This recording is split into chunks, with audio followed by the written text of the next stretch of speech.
Assalamualaikum. Jangan lupa like, comment, and subscribe. Bye. Kita yang perlu kita takuti ketika meninggal dunia, anu pun mentang laginya, atau dia kufur kepada Allah. Makanya Allah bertanya nanti, nak bertanya nas'aluka rizqa. Allah juga tidak pernah bertanya kepada Nabi Nuh, kenapa jumlahnya 83? Jumlah tidak pernah. Cuma Allah bertanya, hal balaghta ya Nuh? Nabi Nuh menjawab, balaghtu ya Allah. Saya sudah sampaikan dakwah. Allah bertanya lagi kepada kaumnya, hal balagha Nuh? Apakah Nuh ada mendakwahi kalian? Kaumnya mengatakan tidak. Nuh tidak pernah dakwahi kami, sehingga kami masuk ke dalam kami tenggelam dan akan dimasukkan ke neraka. Nabi Nuh, ai pun pegang awak daun le. Saya akan dakwahi kalian 950 tahun. Tidak. Mana bukti fisiknya? Mana bukti fisik? Mana bukti? Mana foto? Mana lain sebagainya? Agura Nabi Nuh, kamu mang memang. Dari mana bukti ini? Ya nggak ada bukti lah. Ya berarti kamu tidak mendakwahi kami. Akhirnya kaumnya kayak pokok jarobaknya. Kaki jeranu, kajerabu jeranu memang. Bu jeranu. Nabi Nuh teringatlah kepada umat Muhammad. Saya punya bukti. Allah mengatakan, mana buktinya? Umat Muhammad sallallahu alaihi wasallam. Ketika diketahui oleh umat Nabi Nuh yang tenggelam itu, umat Muhammad sebagai buktinya, mereka mengatakan, kalian mau menjadi saksi. Duluan lahir kami dengan kalian. Oh saksi-saksi ini. Duluan lahir kami baru kalian. Kalian kan umat akhir zaman kalian. Akhirnya apa? Dibawalah kitab Al-Quran. Ketika itu, umat Muhammad itu membaca Al-Quranul Karim surah Nuh. Dakwah Nabi Nuh semua ada di situ. Ya surah Nuh ini, Pak, yang kita kaji ini. Ketika itu kaum Nabi Nuh bertanya, apa yang kamu baca itu?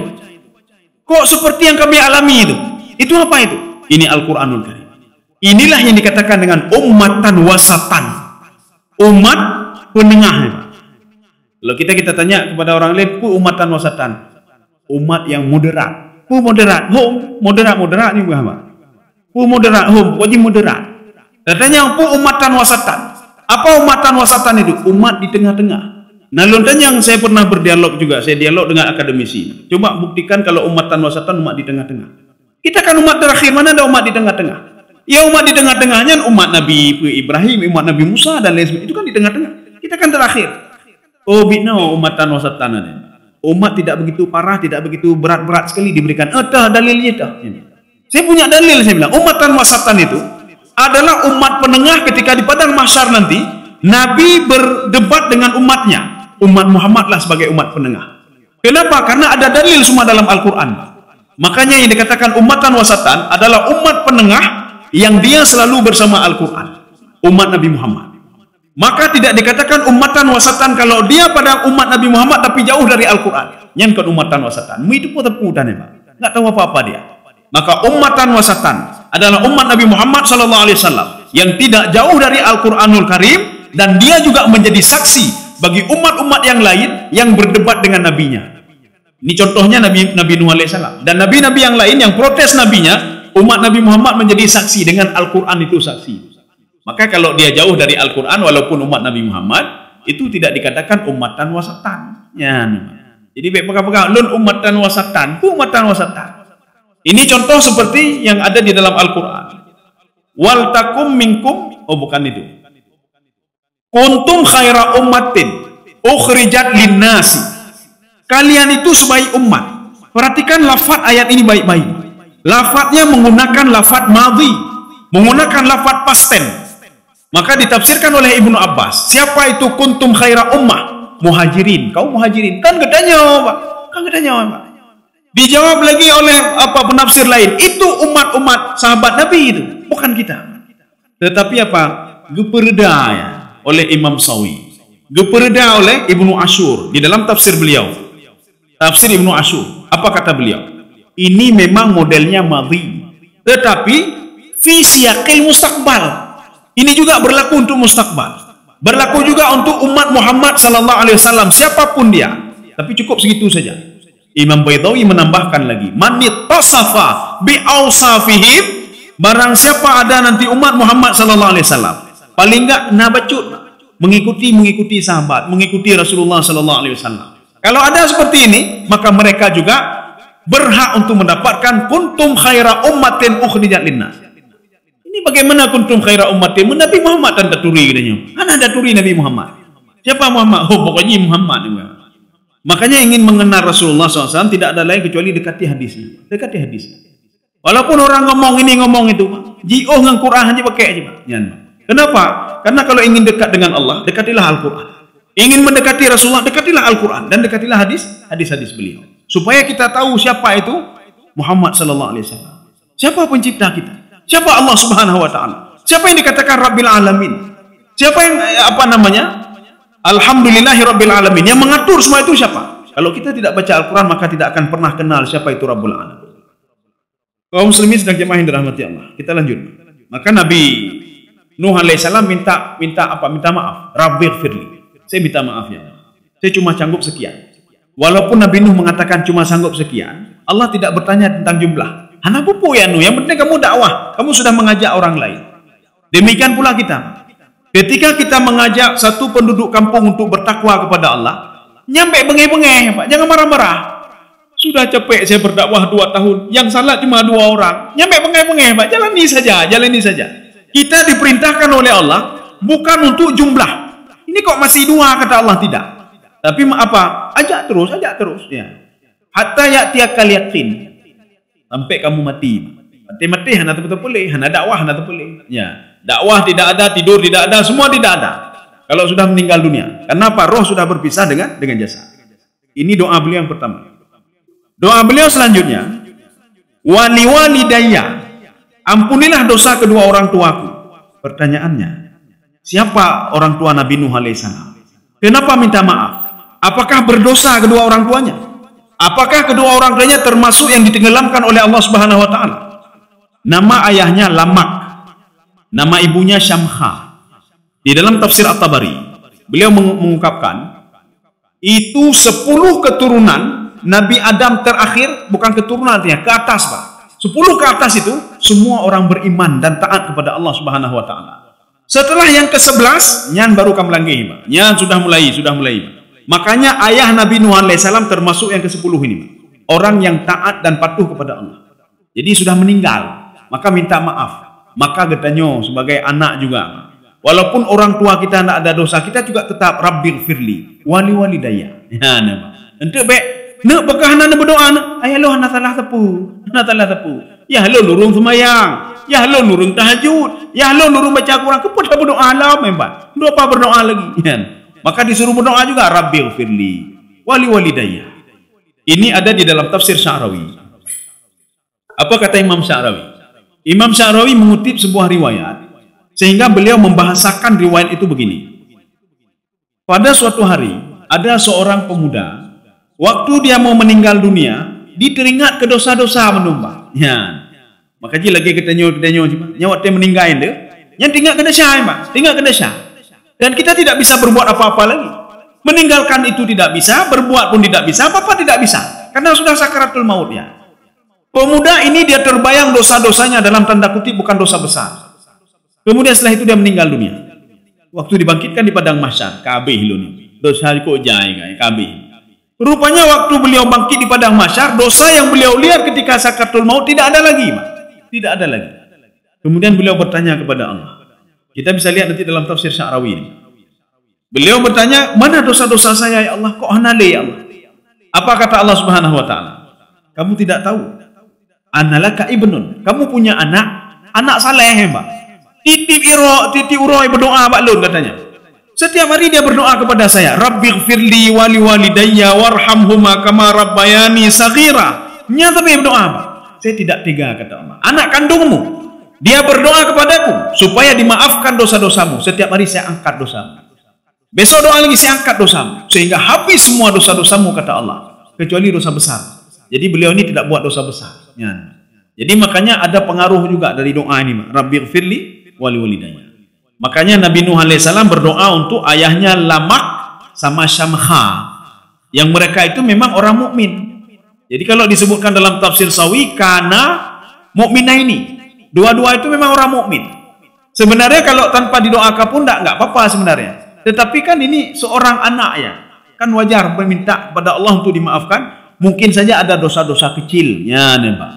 Maka kita jangan Allah ada syarun tuhalun meninggal dalam keadaan mukmin. Kita tidak tahu, Pak. Mungkin ada dosa kecil atau lain sebagainya. Karena Rasulullah SAW memperingatkan Aisyah. Apa kata Rasulullah? Iyyaki wa muhaqqiratidz dzunub. Hati-hati kamu dengan meremehkan dosa kecil. Alah dosa kecil hana punya, entuk dalam kemaah. Tak pengegak entuk dalam kemaah. Pajan dalam kemaah, Pak. Kita tidak tahu umur kita itu masih panjang atau tidak. Hari ini kita mendalimi orang lain, kalau hari ini meninggal bagaimana? Ketutah aja kita nyawa. Maka orang yang mendalimi orang lain sama seperti menyusahkan dirinya sendiri di padang mahsyar. Seorang yang tidak salat sama seperti menyusahkan dirinya di padang mahsyar. Seorang yang berhutang sama orang lain tidak bayar-bayar, itu sama seperti menyusahkan dirinya sendiri di padang mahsyar. Giak midah urungnya, Pak. Giak midah. Maka giak midah dia ho yang ho nyolun, yang urung leun bunuh. Masalahnya bukan duit yang kita bayar nanti, tetapi amal ibadah, Pak. Amal ibadah. Oh, si fulan tidak punya amal ibadah. Kita tinggal tunggu saja dosa dia untuk kita. Maka kita cari dia untuk apa? Yang pertama kemungkinan bisa dimaafkan, boleh dimaafkan. Yang kedua, kalau tidak dimaafkan, siap-siap saja kebaikan kita untuk dia. Atau kalau tidak ada kebaikan, kejahatan dia dilimpahkan untuk kita. Makanya orang yang berbuat dosa dengan saudaranya, dia akan terus mencari saudaranya itu untuk minta maaf. Ya. Kaum muslimin sedang jamaah yang dirahmati Allah. Sekarang kita lanjut. Ini perlu terjemahan. Waliman dakhala baiti mu'minan. Ya, coba dibaca. Masuk ke rumahku, ya. Ya Tuhanku, ampunilah aku, ibu bapakku, orang yang masuk ke rumahku. Orang yang masuk ke rumah Nabi Nuh. Memang berapa orang yang masuk ke rumah Nabi Nuh? Kalau tidak masuk bagaimana? Apakah diampuni dosanya? Ini sebuah kalimat majaz. Arti masuk ke rumahku, dia patuh dan taat kepadaku. Satu, tafsiran pertama. Yang kedua, masuk ke rumahku maksudnya dakhala fi safinati, masuk ke dalam kapalku. Ya. Jadi bukan masuk ke rumahku, tidak. Berarti yang tidak masuk ke rumah Nabi Nuh berarti semua dihancurkan oleh Allah, tidak diampuni. Jadi ini ada dua pemahaman. Maksudnya apa? Yang patuh dan taat kepadaku. Ini maksud yang masuk ke rumahku. Yang patuh dengan arahanku untuk terus menyembahmu ya Allah. Ampuni mereka ya Allah. Ya, begitu juga kita akan disuruh berdoa untuk orang-orang mukmin. Rabbighfirli, muslimina wal muslimat, al ahya'i minhum wal amwat. Kita berdoa Pak, urung udip, urung mati yang banyak. Jadi makanya dimaksudkan waliman dakhala baiti, yang masuk ke dalam kapalku. Ada pertanyaan satu. Dari 83 orang, rupanya ada penyusup satu orang.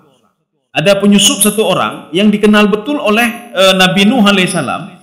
Ketika Nabi Nuh melihat kok lain satu orang ini. Saya berdakwah 950 tahun, tidak ada orang ini tiba-tiba kok ada di sini dia. Rupanya bertanyalah Nabi Nuh alaihissalam, man anta? Kamu siapa? Pemuda tadi menjawab, anak iblis. Saya adalah iblis. Saya adalah syaitan yang berubah wujud menjadi manusia. U'allimuka ya Nuh. Saya akan mengajarkan kamu ya Nuh. Maka iblis kecewa, Pak. Kenapa tidak semua saja tenggelam? Ini kok ada yang selamat 83 orang. Maka bengeh iblis, Pak. Kalau tenggelam semua, pupuk jaro iblis, kabeh keturunan Adam Hanali. Rupanya masih ada 83 orang itu. Akhirnya apa? Saking marahnya iblis, apa kata iblis? U'allimuka ya Nuh. Saya ajarkan kamu ya Nuh. Ini umatmu walaupun selamat 83 orang, tapi gara-gara dua hal bisa hancur semua umatmu. Semua bisa dimasukkan ke dalam neraka. Nabi Nuh penasaran, kok bisa? Coba ajarkan saya. Makanya diajarkan oleh iblis, kalau umatmu melakukan dua hal ini, habislah dia. Walaupun dia selamat di dalam kapal ini. Yang pertama apa? Dengki sama orang lain. Yang menyodengki ke orang lain, abih mendua amal ibadah. Kita kalau dengki, itu sama seperti kayu yang terbakar dari dalam. Dengki itu memakan kebaikan. Sehingga kebaikan-kebaikan kita gadah mendung gara-gara tipu dengki. Maka orang dengki itu susah sendiri dia. Dia susah, tidak bisa tidur, nggak nyaman, sudah dapat jabatan tidak nyaman juga. Semua tidak nyaman, Pak. Nyamannya orang dengki. Maka kehancuran itu ada pada sifat dengki itu, kata iblis. Satu. Yang kedua, al-hirsu, tamak terhadap dunia. Maka orang-orang dulu itu dihancurkan oleh Allah akibat tamak juga terhadap dunia. Jadi tamak terhadap dunia apa? Nanyo hantip je, pecerok dak hantip. Pajan berhenti, Pak. Kapan dia berhenti? Ketika meninggal dunianya piuh geroi. Piuh geroi, Pak. Nak perlet ayu piuh. Waktu sakit punya kayak piuh geroi, Pak. Kata kelon. Kakek proyek dia kakek lon tinggal mendum. Hana perlet yang perlet kakek kesehatan bapaknya. Ketika meninggal, kabeh mendum, enggak ada apa-apa lagi. Ya. Itu al-hirsu. Jadi dua hal ini bisa membawa kehancuran. Inilah yang dikatakan dengan waliman dakhala baiti, yang masuk ke dalam rumahku. Maksudnya yang masuk ke dalam kapalku, satu. Yang kedua, yang patuh kepada perintahku. Sehingga ini sebuah kalimat majas. Masuk ke rumahku, berada dalam naunganku, dia patuh kepadaku, taat kepadaku untuk tidak menyembah patung. Hasilnya berapa? Cuma 83 orang. Ya. Dan Allah tidak pernah mengusik. Coba lihat di ayat lain. Tidak pernah Allah katakan, kenapa sedikit sekali? Nggak ada apa. Kenapa 83 orang? Dakwah kamu 950 tahun. Sekarang kita lanjut. Tetapi apa namanya? Ini mukminan. Ya, mukminan ini apa namanya? Sudah diberikan hal. Ini hal di dalam keadaannya apa? Dalam keadaan mukmin. Ya, jadi maksudnya apa? Tidak termasuk iblis tadi, Pak. Hana beriman nih. Jangan ampuni dia. Walaupun dia itu sudah masuk dalam kapal itu. Iblis kan masuk dalam kapal itu, tapi dia tidak beriman. Maka iblis tidak termasuk. Yang termasuk cuma 83 orang. Walil mu'minina wal mu'minat. Orang mukmin dan orang mukminat. Ini siapa ini? Ya, siapa ini? Ada dua tafsiran. Tafsiran yang pertama, ini adalah umat Nabi Nuh alaihissalam. 83 orang itu ada mukminin, ada mukminat. Satu. Tafsiran yang kedua, ini adalah umat Nabi Muhammad sallallahu alaihi wasallam. Kenapa Nabi Nuh alaihissalam itu yakin kepada Nabi Muhammad? Ya, nembak. Bukan Nabi Nuh saja. Nabi Adam alaihissalam sebelum lahir Nabi sudah yakin juga ada Nabi akhir zaman. Mana buktinya? Ketika Isra Mi'raj, Nabi Nuh Nabi Adam alaihissalam kan berada di langit pertama.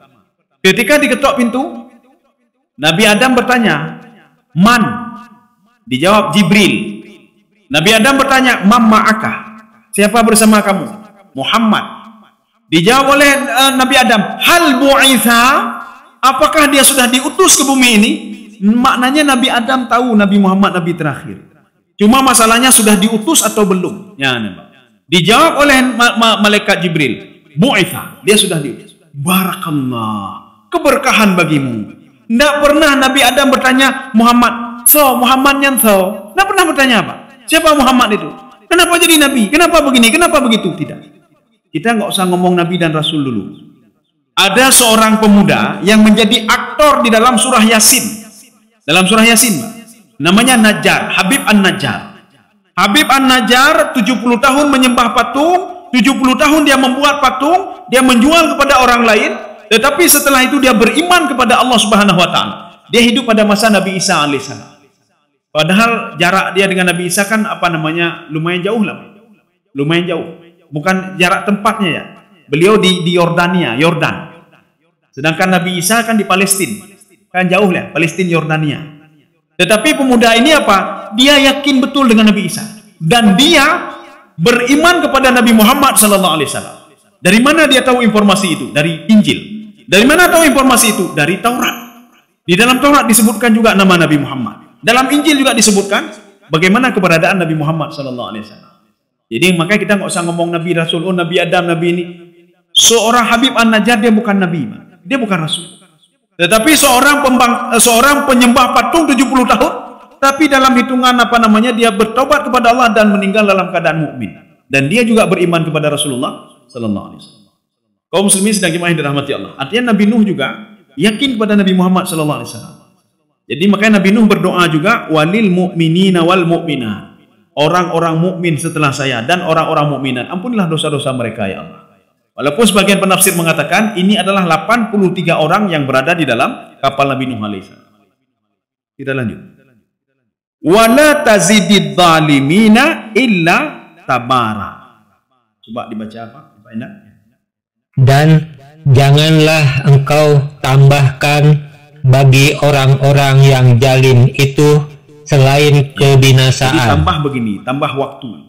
Diulur waktu, jangan ulur waktu lagi Allah. Hana cara li. Karena 950 tahun itu waktu yang lama. Jadi jangan diulur lagi, jangan begini lagi. Sebelumnya kan diulur-ulur waktu, Pak. Ulur waktu mereka tidak diberikan diturunkan hujan, tidak diberikan ini oleh Allah. Ini sama seperti Nabi Fir'aun laknatullah. Fir'aun laknatullah diulur waktu oleh Allah. Bagaimana diulur waktu? Kenapa Fir'aun tidak langsung dihancurkan oleh Allah Subhanahu wa taala? Lihat posisi Mesir. Di atas itu laut Mediterania. Di sampingnya memang ada laut hitam, memang agak jauh dengan Mesir. Di sampingnya ada laut merah. Kalau Allah mau menghancurkan Fir'aun, mendang iman, naikkan saja air itu, habis semua. Fir'aun apa yang atau digempakan saja seperti Allah menggempakan kaum Madian, atau seperti Allah menggempakan kaum Samud. Fa'akhadhathumur rajfah. Sekali hentakan gempa mereka mati semuanya. Tapi Allah mengulur waktu untuk Fir'aun. Diulur waktu. Hana berubah lagi. Makanya Nabi Musa alaihissalam hidup pada masa dua Fir'aun. Fir'aun yang membesarkannya dan Fir'aun yang mengejarnya. Fir'aun yang membesarkannya mati kafir. Tapi tidak menjadi pelajaran bagi anaknya. Anaknya juga mengatakan juga, itu jaraknya 40 tahun. Perkataan seorang ayah yang mengatakan, ana rabbukumul a'la. Saya Tuhan kalian paling tinggi. Itu kata Ramses II. Ramses II ke-13. Dijawab oleh anaknya lagi, anak Ramses II ke-13. Wa hadhil anharu tajri min tahti. Ini sungai Nil ini mengalir atas perintahku. Ini katanya. Ini jaraknya 40 tahun. Ayah ngenane sama. Setelah diulur-ulur waktu sampai akhirnya apa? Hanji ke pelajaran tangan. Makanya dimusnahkanlah semua laki-laki, musnah semua. Sehingga waktu itu Mesir kan nggak ada laki-laki lagi, Pak. Di dalam tafsir Baitawi dikatakan waktu itu perempuan yang ini sebentar, Pak. Ya, karena kerajaan itu yang tinggal perempuan semuanya. Kenapa perempuan semuanya? 1 juta pasukan Fir'aun semua mengejar Nabi Musa alaihissalam. Berapa jumlah Bani Israel yang dibawa lari oleh Nabi Musa? 600.000 orang. Kan artinya kan sudah dakwahnya kan sudah lumayan berhasil, 50% sudah berhasil dari 2 juta sekian, karena nanti ada yang meninggal kenapa? Ketika melihat tongkat Nabi Musa itu menjadi ular waktu Yaumuz-Zinah, maka banyak yang berdesak-desakan dan meninggal, ada yang terkejut dan meninggal, maka tinggal 1.600.000 yang sempat dilarikan oleh Nabi Musa alaihissalam dan selamat ke perkampungan Tih namanya, sudah masuk Asia. 1 juta orang ini mengejar. Semua kemudian yang tenggelam 1 juta ini semua tenggelam. Maka ininya nggak ada lagi. Makanya gara-gara 1 orang abih mendu abih. Gara-gara Fir'aun yang membangkang, maka dianggap mereka ini juga mengikuti Fir'aun laknatullah. Kaum muslimin sedang jemaah yang dirahmati Allah. Saya rasa cukup sekian. Ya. Insyaallah pertemuan selanjutnya kita lanjut surah Al-Ma'arij. Surah Al-Ma'arij. Mudah-mudahan ada manfaatnya bagi saya sendiri dan jemaah sekalian. Subhanakallah bihamdika asyhadu an la ilaha illa anta astaghfiruka wa atubu ilaik. Assalamualaikum warahmatullahi wabarakatuh. Terima kasih.